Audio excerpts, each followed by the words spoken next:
Today's episode is about friendship. I love the topic because as a single person, my friends, my close friends in Houston where I grew up are my family. Family, yeah. And we got some wonderful guests today. Yeah, we're talking with three ladies who are really close friends, best friends with each other. Anita Renfro, a super funny comedian. Patsy Claremont, which I think one of the wisest women in the world, and one of my close friends, so that was fun for me to have her on. And then Jan Silvius, who is a life coach. And they're talking to us about how friendship literally, right, is the support of our life through the mountains and the valleys and the hilltops. It's a great conversation, and there's one seat left at the table. It's yours. Let's join the conversation. But how did y'all? Why does the world need more women's stuff? Yeah. We just keep demanding more women's stuff. How's that happen? And how did you three, Oh, your friendship, how did that even inspire that at the beginning? We were friends separately years to each other. Like Patsy and Jan have known each other a while, and I've known Jan. But I didn't know Patsy until I was booked to be a part of Women of Faith. And then I was in the middle of a crisis in our family with one of my kids, and these two held my hand through that whole thing. And they never got tired of loving me or praying for me. And I'd get on the plane and be thinking, how am I gonna make it through this weekend? And my plane would touch down, whatever city it was. There would be text, ding, ding, ding. My phone would go off, text. We're in room 237. We're waiting for you. We have snacks. They were not only there, but they were eager to enter in to that with me. And they loved me through it, walked me through it. And it cemented something between us. I think sometimes you can be with people and not truly know them. And when the knowledge hits, then you have to make a decision. Are we in this for the long haul or not? And they said yes. Wow. And it's been a blessing. And we've never been sorry for saying yes. no. Well, we needed each other. Yes. Yeah, it was a we need each other because There it was reciprocity and all of that. absolutely always reciprocity. So it wasn't a matter of thinking, well, poor dear, Right. poor Can dear. I say that every time you use the word reciprocity, I think of viscosity, like oil in a So, but you were on Good Morning America for how long? about a year, off and on. I mean, I had regular spots over the course of a year, not like every day. Right. No, they couldn't pay me for that. So, no. But you were on. What brought you to that party was, The mom song. and you wrote the one you're about to do. Well, everybody's got health issues these days, so I thought I could provide a little help. So here we go. Here we go. And I don't really play the ukulele. Andrew made me do this. So Andrew. here we go. He thinks because he plays so good that he should showcase other people playing badly. So well. Stop it, grammar police. Here we go. Are you feeling kind of out of sorts and you don't know exactly what's wrong? You're not quite feeling up to par, but it's nothing you can put your finger on. Are you moody, lethargic, feeling blue, lacking vigor and vitality?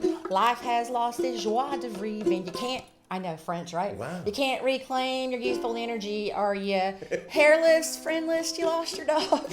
Your family moved and didn't let you know. That happens. Yeah. Well, I'm here to say your suffering can end today. So here's my word of hope. All you really need is fiber. Fiber's what you need. It fixes everything.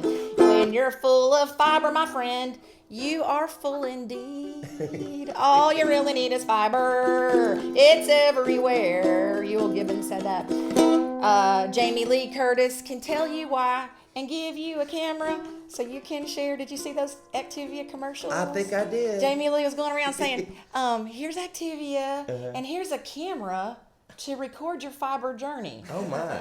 And I was always like, reckon what she wants me to shoot with that camera. I don't you can find it in a liquid yogurt tablet or gummy to help with the trouble you keep having with your tummy.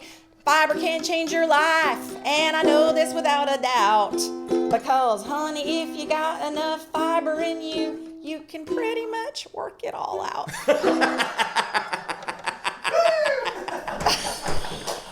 Oh, that's good. Get you some fiber, y'all.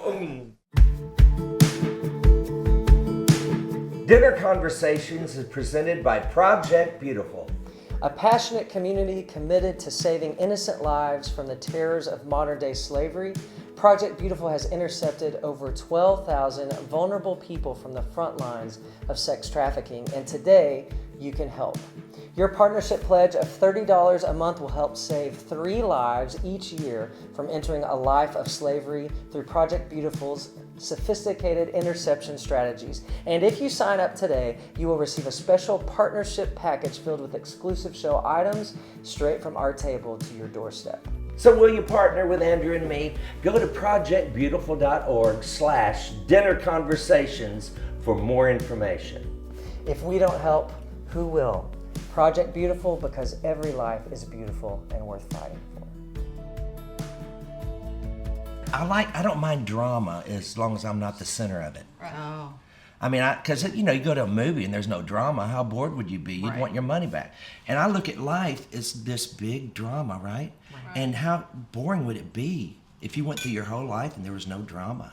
So you Well, I got think often we believe that life should be all highs and maybe a low once in a while, but we're seeing it more like that type of graph.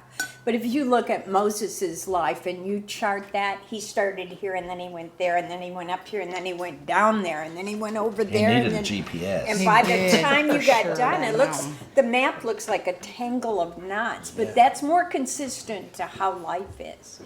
There's lots of interruptions, there's lots of joyous moments, there's lots of sorrow. So you're right, without the drama, where would we be? Would it be Boring. Boring. Yeah. But it takes a great deal of generosity and grace with yourself, don't you think, to be the center of the drama? There are times, whether we choose Yeah, I or didn't have a not, choice. we Yeah. become the center. And Right. I think it takes, for me, it takes a great deal of open-heartedness to then invite people, or to allow people, not to invite, like you guys just happen to be around Anita in this time, but then for Anita, for you to allow them to Right. surround that time with their soothing balm and all that kind of stuff. That requires, that's going outside of our normal comfort zone, right? Because we do like this. Sure. I'm okay. Sure. Right. I'm good. I can handle this. But there was a survivability factor that was involved, and She wasn't. we were required to stand and deliver and give encouragement to other women in that same time when I was like desperately needing it. Wow. So if I had not had them to say, "Come on in, let's do," they would let me vent. They would pray with me. They would give me wise counsel, and then the next morning, we're standing up in front of thousands of women, and I had some resource available. Because, when you're standing and giving out a deficit, the Lord has to show up. He does. Right. And they would always, take my little empty tank and go, psst, psst, psst, put a little in there, So I had something to draw from the next day. And God is always good. You've had to stand on stage when you don't feel like it either. I know. But then He shows up. Yeah. It's a miracle every time. And it'll bless you too. It does. It does. Yeah, because you find out it's not all about us. Yeah. Right. And we need those reminders. We believe it, but we forget it. And so that does something for our faith. Well, we're blessed to also have the luxury of sitting on the back porch and thinking about things on our days off. A lot of people have to teach school all day, come home and cook for their families and all those kinds of things. I think our job is to deduce the unfathomable into sound bites so they can grab a hold of it and get through the day. But are there times when have you had times when you didn't believe any of this? I've had times when I've stepped back and said to myself, what is it you believe? Yeah. Yeah. Right. What is it you believe, girlfriend? Because Yeah. right now you're looking a little wobbly. And so it is a good thing to go back in and to weigh out your heart before the Lord. And also that feeling of what if it's not true? What if it's not true? And yet, to come back to if it's not, we're all in trouble. And so I'm just going to believe that it is, and then see the manifestation of those small ways that God shows up. And if it's not true, there is way too much circumstantial. If it's not Consequence. true, I spend a lot of time worrying about what a lot of people think. Yeah. Isn't that the truth? Isn't that the truth? We worry about a lot of things if it's not true. I know. Well, we grew up independent fundamental Baptist. Yeah, so well, Then we're you still just got recovering. something to worry about just for the heck of it. But if it's not true, I personally am very grateful that I grew up that way because they crammed the Word of God down. Yeah, your Right. for throat. sure. That was to their Because- great detriment because I found out through that Word That that, grace He's a lot existed. nicer That's than right. they told Then me. they told you, yeah. For sure. You know, that grace He really bears is with a big lot and more. deep and Yeah. wide and vast and all inclusive, and it's amazing. You know, I've heard someone say one time that you spend your first 40 years of your life for success and your second 40 years for significance. And when I did leave the vocal band and took that year off, I really took time to read the red part of the Bible. Have you ever read the red part of the Bible? It'll mess you up. And you know what I found out? I found out we've been hanging around the wrong people. We got to start hanging around some more prostitutes. Jesus hung out with the outcast. Jesus hung out with the freaks and failures and the vagabonds. The only people he ever chewed out were the religious folks. I read Matthew 23 and I put my name in there. I thought, what would I do if Jesus looked at me and said, Mark, you've gone clear around the world making disciples, and you've made them twice as fit for hell as yourself. Or he said, Mark, you're polished on the outside, but inside you're full of dead men's bones. That'd scare me. That's the reason now I'm a recovering fundamentalist. Really? You know why? And I tell you, it's Bill Gaither's fault. Because he introduced me to all you people. As long as I was in my little petri dish of independent Baptist world, I was fine. From 1980 to 1988, I thought we were right and all y'all were wrong. And then I met Methodists who loved Jesus. Because when I met Bill Gaither, he introduced me. Well, he's not a Baptist either, and he loves Jesus. That freaked me out. I met Catholics who love the Lord. I met Nazarenes who love Christ. I met Pentecostals who loved God, who could do more than shout. They actually cared about people. I'll never forget the day I met a saved Democrat.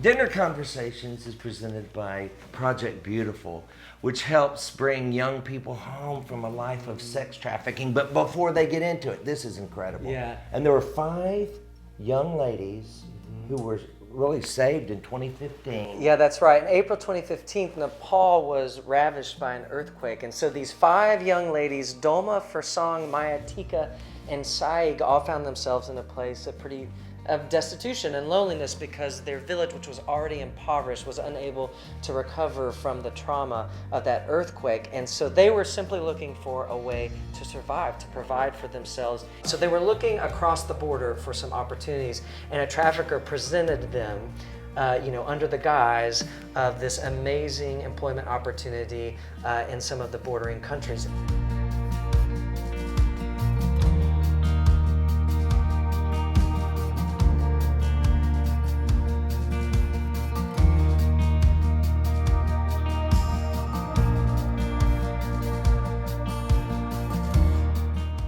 So the trafficker asked them to meet them, we hear this is common, at the border so that he could then take them across the border. Or she. Or she, that's right. A lot of women are doing it too. He or she to take them across the border to their new employment opportunity. But in fact, what the trafficker was asking them to do is to meet them there so that they could take them over into India to be trafficked.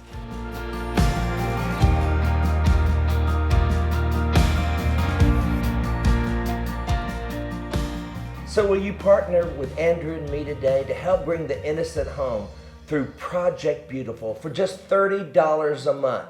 You can save 3 people a year. Bring them home. Go to projectbeautiful.org/dinner conversations. If we don't help, who will? Project Beautiful, because every life is beautiful and worth fighting for. If it wasn't true, I've had a blast believing that Still it is. a great way to live, yes? Yeah, it is. But it's more than that. It's not. To me, it's not a list of rules to live anymore. I'm in love with this Jesus who loved the broken and the outcasts and the disenfranchised. And whenever you draw a line in the sand and say it's us and them, well, you look across the line, he'll always be standing with you On the other Right, side. right. I Good. love That's good. that he is for the broken and disenfranchised because it makes space and grace for us. Right. Yeah, and we forget how much we are in need of that same grace and mercy. Well, we were talking earlier about kind of this culture where we're actually allowed, and Jan, you as a therapist and a life coach and stuff, where we have the luxury of time and finances to actually sit around and ruminate about our problems. Okay, well, I'd like to time out for just a second.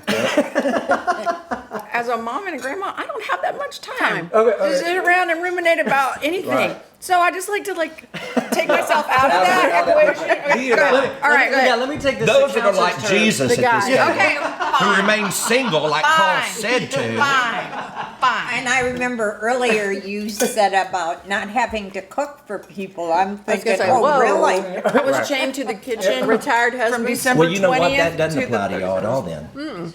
Yeah. Yeah, but I wanna I'll take ruminate. this back to counselor terms. okay, Okay, all right, you all want to be sent to your room alone, don't you? Do it, yeah. Okay, so for me, I should speak in my I've learned this in recovery, I say I, not us, but I have had time to ruminate and to discuss my issues, and we've talked about this. The first time I met you ladies, we ruminated and discussed. See, while you're busy not ruminating on your troubles, you definitely took time on ruminate mine. for all of Yeah, that's probably true. But it's interesting, like in our culture, I think, where we have the ability to overshare in a way we've never had before through social media, etc. And discovering that line, and we've all done this from a platform, we want to be transparent. We want to show our wounds and our weaknesses in order to help us and others realize their potential.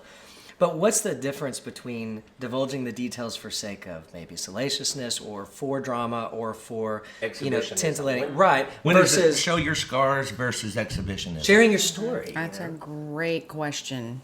You have to maintain your sense of privacy. When I first started out in comedy, I had a rule, which was I wouldn't tell any stories about my kids until 3 years after they had happened. Oh. And it was a discipline and you know what I found out? 3 years, it didn't seem funny to me anymore. Yeah. And, because I thought It's in not 3 years, capitalizing off of that. in 3 years, they would have been past that stage and they wouldn't mind me talking about it. Well, what it turned out to be was that I found that I didn't need to talk about them at all. I could just talk about myself. So That's a deep well. is it? I was gonna say, dude, you don't really know me if you think it's a deep well. I kind of shallow it. Okay. I always find that if I'm saying something and I'm resistant to saying it, it's normally the Holy Spirit. Because if something I don't want to share and I find myself sharing, it's like, whoa, I didn't mean to do that. I feel that same way about conversations. If you're going into a conversation where you need to confront someone, if you're going there resistantly, it's probably something good that needs to be said because It's a natural you're not jonesing for it intuitive- like, I can't wait to lay Yeah. into them, Patsy is who I have had the most life experience with at this table, but I've learned a lot about boundaries. And I think that's probably something with maturity and with age, we become more successful and more relaxed about having boundaries, that's a good thing. But when I first went to counseling, because I was really digging in some deep stuff, I thought I had to disclose everything, every detail to everybody if I was going to be authentic. Yeah. But is that true? Whoa. No. That's I think one of the major mistakes of this time in this culture, calling authenticity the exposition of everything that's ever happened in our lives. And really there's a brain function that goes on when we begin to divulge those things. If there were a negative thing that happened 5 years ago, there was a certain dump of brain chemicals that happened at that time. And then when we tell it again, we tell it again, we tell it again, you get hit again with those same brain chemicals. And they're the negative brain chemicals, the cortisol that hits us. That's why we get fat. And why we get- Cortisol. and it hurts our bones. So don't relive negative experiences, it'll make you fat. It will. And it diminishes our Revelation. healing, It right? diminishes the healing. And the thing is, it takes you back to that moment. your brain goes back to that moment, and it does not know the difference from the moment that something happened the first time. In your retelling, your brain doesn't know the difference. And it's like, it's happening again, it's happening again. And so a lot of people who get up and share the same story, the same negative story, over and over and over, you will see they're not moving forward in their lives. They relive it. It's And they literally- relive it, and then they take pleasure in reliving it. And so when we do that and we dump those chemicals in our bodies, it is just the ruination of us. Wow. One of the things that I believe we need to communicate is you keep telling that story over and over again, sister. That's who you become, brother. and brother. And that's who you become. And in that becoming, you wonder why you're not getting better. You wonder why God is not enough. Well, God is not enough if you're going to tell the story over and over, because He's standing over here saying, come on, honey. Come on to the new Come side. on. Come on to something Yeah, new. cross the river. There's new stories over here. That's right. And I've got new stories to tell through you. I mean, I'm the joke at Women of Faith. If there's going to be any singing with all of us, they give me the dead mic. They shut it off. I know nothing about music. And so for me to think that God, at this stage and age of my life, would give me that delight, that is so sweet. You are more than you know. That's why oftentimes you will say something and you go, I didn't know I felt like that. Or you will share with someone something absolutely brilliant. And afterwards you go, whoa, that wasn't bad.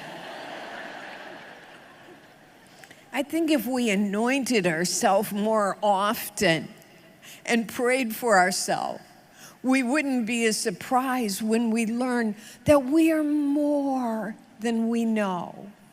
That God is so much more than we know, than we have experienced. That it delights Him to reveal Himself at different levels to us.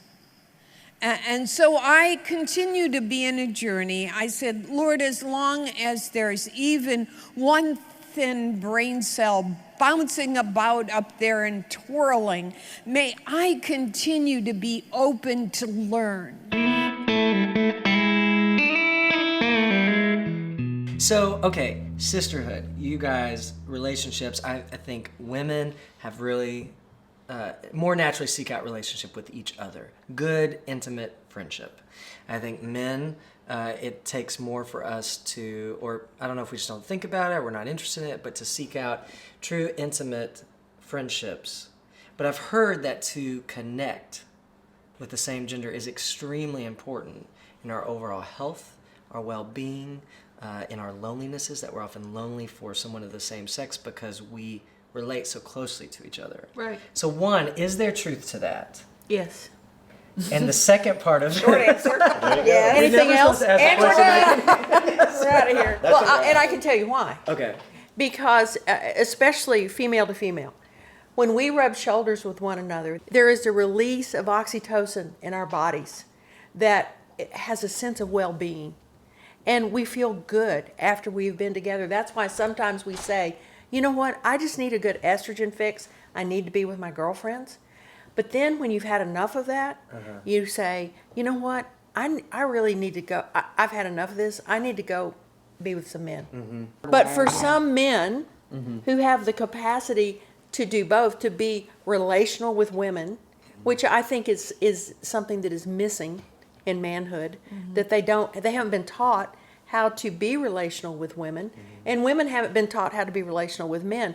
And I think this has come out of our church experience, where I can't be alone with a man who's not my husband. And it's like, how am I going to talk to him? I've got a lot of friends that are men, and I like men. I like them to behave, but I like men, you know. But I like men, and it's like, but we have drawn these lines that have made it all sexual. Yeah. That anything, Artificial, it's yeah. artificial and it's all sexual, and all of life is not sexual. No, it's not. It's About relational. 3 minutes of your day. Is that speaking from experience? Not every day. And moving right along. I I think that that any man who has a girlfriend or any husband with a wife in regard to his wife are relieved to have women go spend time with other women because our needs are different and we go on and on in our drama that they don't need or understand. Or want to know about. Right. Yes, and once we That interesting. can interact and get some of that out, we go back in a much better place Nicer to people. the men of the world. Well, also we need perspective. So when you're in your own head, in your own relationship with whomever, and you're thinking, oh my gosh, we're the only ones facing this difficulty. And then you get together with your girlfriends, and you're like, oh wait, everybody is all of a sudden you're more content with your life because you don't feel alone anymore. That's and right. to me, It's that is the normal. real value is your mental your sanity, your mental health. That's why it's really great. I mean, we're so happy to be a part of women's events because you have those set aside times for everybody to go, wait a minute, we're not the only ones. I think the Me Too factor is one of the most satisfying parts of being a part of that. Are we discussing my inordinate use of Advil when I have vocal problems? Is that what we're Does that help? Advil helps with vocal issues. Oh, yeah. It's anti-inflammatory. So when you're Well, 3 or Vicodin, 4 I know that. That does not do anything but dry you up. Okay, all right. It'll Well, let's not stove go you there. up, Let's too. not go there. Okay. Well, I had to take that when I broke my leg, but I had to when I broke my leg on the motorcycle. Well, I came out and did a friend of mine had a benefit concert. He had a stroke, so I came up out of my deathbed to come help him. And I walk out, and I'm on Vicodin. It was the best show I've ever done. Yeah. Lower No, but it's on YouTube. It is on YouTube. It is brilliant.